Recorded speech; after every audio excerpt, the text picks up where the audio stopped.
Selamat malam, sahabat-sahabat GPIB yang dikasihi oleh Tuhan Yesus Kristus, Bapak, Ibu, Saudara-saudari, dan anak-anak. Pada malam hari ini, kita bertemu lagi melalui program Renungan GPIB, program Night Call GPIB, berdasarkan Renungan Sabda Bina Umat GPIB.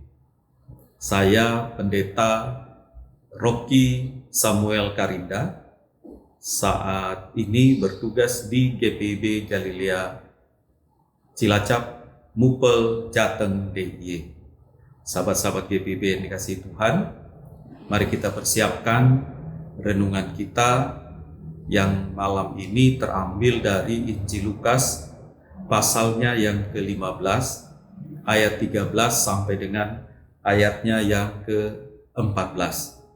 Mari kita siapkan, dan jika sudah ada, sebelum kita baca dan renungkan firman Tuhan ini, kita bersatu dalam doa mohon bimbingan Roh Kudus. Kita berdoa. Bapa di sorga, kami mengucap syukur bahwa malam hari ini, meskipun kami mengalami keletihan, kelesuan, ataupun kejenuhan, tetapi sukacita dari Tuhan tidak pernah berhenti, selalu hadir bagi kami, selalu menaungi kami, selalu memayungi kami, sehingga sukacita terus ada, berkobar dan menyala di dalam hati kami.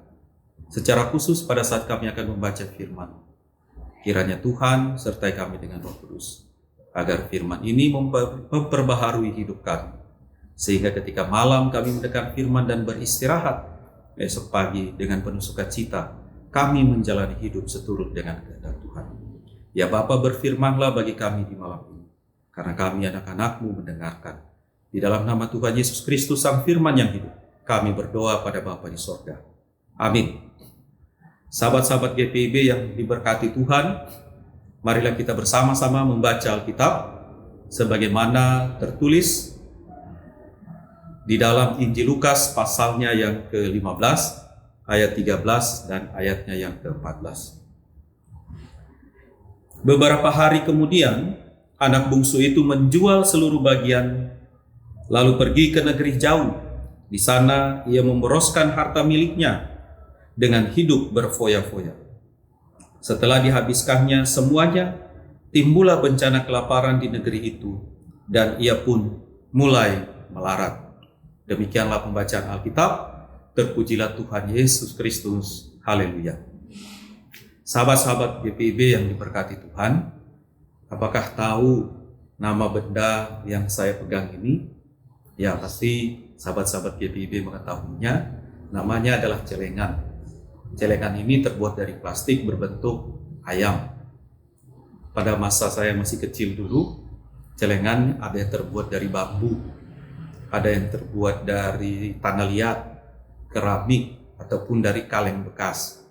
Meskipun berbeda-beda materi pembuatannya atau berbeda-beda maksudnya, bahan dan besarnya, tetapi memiliki fungsi yang sama, yaitu tempat untuk kita berhemat. Ya, ini adalah bentuk dari satu kearifan manusia untuk menyisihkan sebagian dari yang dia miliki untuk disimpan dalam bentuk uang, entah uang kertas atau dalam uang logam dan atau kepingan uang, dan dia berguna bagi masa mendatang. Artinya apa yang disimpan di dalam celengan ini mempunyai fungsi manfaat di masa mendatang, dan manfaat itu akan sangat membantu, menolong dan meringankan kita. Kalau saya dahulu dipakai untuk beli sepatu atau buku pada saat sudah mulai sekolah setelah liburan, atau juga baju Natal. Tapi kadang-kadang juga sama seperti anak-anak di pelayanan Pelkat PA atau PT atau GP menggunakan tabungan untuk aktivitas kegiatan gereja, di mana dipakai untuk menolong sesama atau membantu yang lain. Saya kira itu fungsinya sama. Tetapi kearifan, kebijaksanaan, pola perilaku yang baik ini dapat kita pakai sebagai salah satu sudut pandang untuk memahami Alkitab. Sederhananya begitu. Bacaan Alkitab kita ini adalah bacaan yang sudah Bapak Ibu kenal, anak-anak kenal dan dengar diceritakan tentang anak yang hilang, yaitu anak bungsu yang awalnya semua cerita diceritakan dalam kondisi yang baik, mendapatkan warisan sesuai dengan permintaannya dan itu sah secara adat mereka pada masa itu. Bapaknya juga memberikan yang terbaik, yang sulung mendapatkan warisannya, yang bungsu juga mendapatkan, dan dia memanfaatkan sesuai kepentingan untuk dirinya. Dan apa yang ingin saya sampaikan bahwa menurut si bungsu, hidupnya yang baik itu adalah dengan menggunakan sepuas-puasnya, seperti di ayat 13 tadi, sumber daya yang ada pada miliknya, materi, harta benda yang dia miliki. Dan dari sisi pandang si bungsu itu adalah baik. Tetapi Tuhan Yesus sebagai penutur dari perumpamaan ini mengatakan ada sisi baik yang dipandang baik oleh si sang bungsu ini, tetapi oleh sikap perilaku yang dikehendaki Tuhan berbeda. Mengapa? Karena sisi yang dilakukan oleh anak bungsu ini dikategorikan sebagai perbuatan yang boros dan juga berfoya-foya. Sikap boros tentu saja adalah sikap yang tidak teratur, menggunakan sumber daya secara berlebihan hanya untuk kepuasan sesaat, tanpa memperhitungkan ada masa depan yang tidak bisa diantisipasi dengan baik dan benar, yang tidak kita bisa prediksi dengan baik dan benar. Selalu ada miss, selalu ada selisih, selalu ada celah untuk terjadi hal luar biasa di luar kemampuan kontrol kita sendiri. Jadi pada akhirnya di ayat 14 dikatakan hasil dari hidup boros dan berfoya-foya yaitu kemelaratan di masa terjadi bencana yang tak diduga, yaitu kelaparan. Sahabat-sahabat GBIB bisa melihat bahwa apa yang dipandang baik oleh si bungsu dalam mengelola harta bendanya belum tentu itu adalah keputusan yang baik untuk mengantisipasi kehidupan di masa akan datang. Oleh sebab itu, kita belajar di hari ini dari sepotong penggalan satu perikop di mana perumpamaan anak yang hilang ini, 2 ayat 13 dan ayat 14 ini mengajarkan kita setidaknya untuk memiliki kearifan, kebijaksanaan, dan hikmat dari Allah untuk dapat mengelola harta benda kita dengan hidup berhemat seperti itu, atau hidup yang mampu mengendalikan diri, tidak takabur dalam menggunakan sumber daya ataupun harta benda yang kita miliki. Nah, kalau begitu bagaimana caranya? Caranya ada juga yang sederhana, yaitu mari kita ingat doa Bapa Kami. Dalam Injil Lukas juga tercatat doa Bapa Kami, versi Injil Lukas yang bercermin dari Injil Matius, yaitu Injil Lukas pasal 11. Ada perikop berdoa, ayat 3 mengatakan, berilah kami setiap hari makanan kami yang secukupnya. Hidup secukupnya adalah pola hidup yang sesuai dengan kehendak Allah, sesuai dengan doa yang diajarkan Tuhan Yesus, sesuai dengan hikmat dan bijaksana yang dianugerahkan Tuhan bagi kita untuk menggunakan sumber daya. Dengan hidup secukupnya tidak berarti kita kekurangan. Dengan hidup secukupnya artinya kita tidak berkelimpahan sehingga mubazir. Tetapi hidup secukupnya artinya sesuai dengan kebutuhan kita, sesuai dengan daya juang kita, apa yang kita keluarkan itu juga yang akan kita dapatkan. Paling tidak secukupnya menunjukkan bahwa kita tidak akan berkelimpahan sehingga menjadi mubazir, dan tidak pernah akan kekurangan sehingga menjadi kosong. Jadi terpelihara dengan baik. Oleh sebab itu, dari kebijaksanaan dan hikmat Tuhan inilah, mari kita juga mempraktikkannya. Caranya gimana? Pertama, hidup bersyukur. Hidup bersyukur artinya tadi, bersyukur karena sudah mendapatkan yang secukupnya. Yang kedua, marilah kita mengendalikan diri. Tidak tamak, ya, tidak rakus. Ya. Kita selalu mempertimbangkan apa yang ingin kita dapatkan. yaitu kita tahu bahwa barang yang ingin kita dapatkan sudah ada pada milik kita dengan fungsi yang sama, sudah kita miliki alat-alat yang lain dengan fungsi yang sama, yang mungkin tidak perlu kita beli, tidak perlu berlebihan, ya.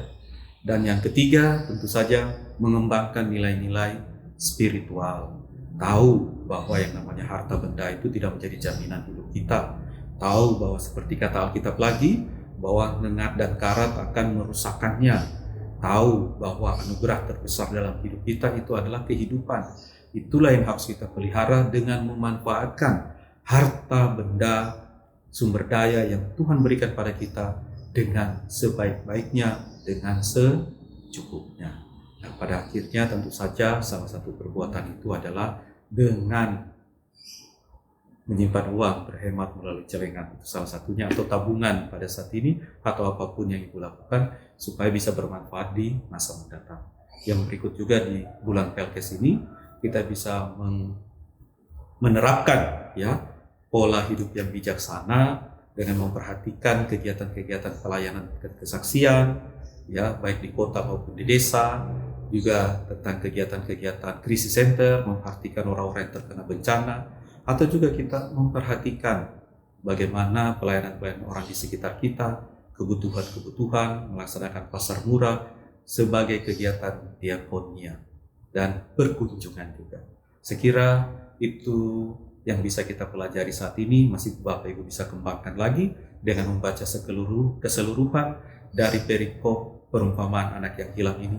Ada begitu banyak warisan-warisan nasihat, inspirasi yang bisa mengubah diri kita menjadi lebih baik. Yang saat ini salah satunya adalah untuk tidak hidup boros dan tidak berfoya-foya, tetapi marilah kita arif untuk memanfaatkan hidup kita, hidup secara secukupnya, dan memanfaatkan apa yang pada kita dengan cara berhemat, supaya kita semua bisa menabung. Demikian pelayan firman perenungan pada hari ini, kiranya kasih Tuhan menyertai. Amin. Mari kita satu dalam doa. Terima kasih ya Bapa di sorga atas berkat firman. Terima kasih atas program Night Call ataupun Morning Call GPIB. Terima kasih kepada mereka yang mengelola program ini. Terima kasih ya Bapa atas segala kasih karunia. Berkati semua orang yang sedang belajar untuk tidak hidup boros dan berfoya-foya. Tapi berilah hikmat untuk dapat mengendalikan diri, hidup secukupnya, dan tentu saja bersyukur dalam iman kepada Allah yang selalu menyediakan segala yang kita butuhkan tepat pada waktunya. Ajar kami juga untuk mampu untuk menabung, baik orang tua maupun anak-anak, supaya hidup kami di masa depan dapat terfasilitasi, dapat tertopang dengan apa yang telah kami persiapkan sebelumnya. Terima kasih ya Bapa di sorga, terpujilah nama-Mu kekal selama-lamanya. Peliharalah kami yang akan beristirahat malam ini, bangunkan kami pada pagi hari dengan keadaan yang baik untuk memulai hidup dengan tidak berboros dan tidak berfoya-foya. Di dalam nama Tuhan Yesus Kristus kami berdoa. Amin. Sahabat-sahabat GPIB, demikianlah program Night Call GPIB. Saya Pendeta Rocky Samuel Karinda mengucapkan selamat malam, selamat berjumpa dalam program Night Call dan Morning Call berikutnya. Tuhan Yesus memberkati. Amin.